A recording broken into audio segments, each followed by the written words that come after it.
चलिए राजधानी पटना का रुख करते हैं, जहां राज्यपाल लालजी टंडन से सीधे जुड़ेंगे। सुनिश्चित करने तथा राज्य के हरित आवरण को 17% तक पहुंचाने के लिए भी कार्रवाई की जा रही है। तीसरे कृषि रोड मैप के महत्वाकांक्षी कार्यक्रम की बदौलत किसानों की आय में वृद्धि होगी तथा प्रत्येक भारतवासी के थाल में बिहार का एक व्यंजन का सपना साकार होगा। बिहार देश का बहु आपदा प्रवण राज्य है। राज्य सरकार आपदा पीड़ितों को राहत एवं बचाव की हर संभव मदद पहुंचाने के लिए कटिबद्ध है। विभिन्न आपदाओं के लिए मानक संचालित गठित कर आपदा रिस्पांस में मानदंड स्थापित करने के बिहार देश का अग्रणी राज्य है। आपदाओं से निपटने के लिए आपदा जोखिम न्यूनीकरण राज्य रोड मैप तैयार करने वाला बिहार का देश पहला राज्य है।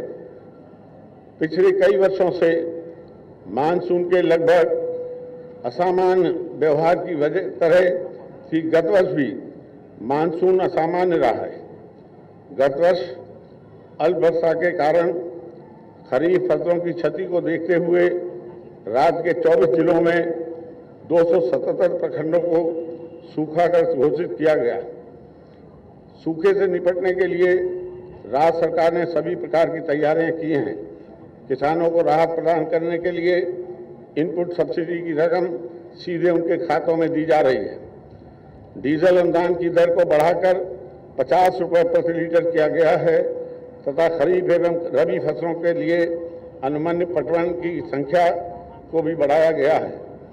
कृषि कार्य हेतु सरकारी एवं निजी नलकूपों के लिए निर्धारित बिजली दर को घटाकर 75 पैसे प्रति यूनिट कर दिया गया है। राज्य सरकार द्वारा किसानों की कृषि इनपुट अनुदान तथा डीजल अनुदान की अतिरिक्त प्रतिकूल मौसम के कारण फसलों के उत्पादन कमी की स्थिति में वित्तीय सहायता प्रदान करने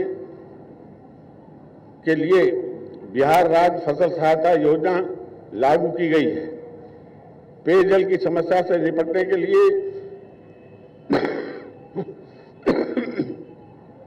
आवश्यक कदम उठाए गए हैं।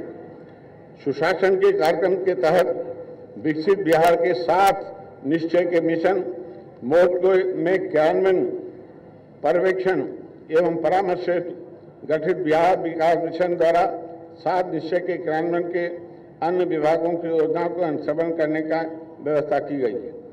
राज्य सरकार महिला सशक्तिकरण के प्रति हमेशा संवेदनशील रही है और यही कारण है कि राज्य की नीतियों की अभिन्न अंग है और राज्य में महिला सशक्तिकरण नीति लागू। जीविका का कार्यक्रम के तहत महिला स्वयं सहायता समूह के गठन से महिलाओं में आत्मविश्वास और आत्मनिर्भरता बढ़ी है। अब तक लगभग 8,26,000 स्वयं सहायता समूह का गठन कर लगभग 96 लाख महिलाओं को जोड़ा गया है। राज्य में बालिकाओं के संरक्षण, स्वास्थ्य, शिक्षा, स्वावलंबन पर आधारित मुख्यमंत्री कन्या उत्थान योजना आरंभ की गई। इस योजना के तहत कन्या के जन्म पर 2,000 रुपये, 1 वर्ष की आयु पूरा करने पर आधार पंजीकरण कराने पर 1,000 रुपये तथा 2 वर्ष की आयु पूरा करने पर कन्या के संपूर्ण टीकाकरण कराने पर 2,000 रुपये अभिभावक को दिए जाएंगे। पोशाक योजना में सैनिटरी नैपकिन है। चलिए रुकेंगे एक छोटे से ब्रेक के लिए।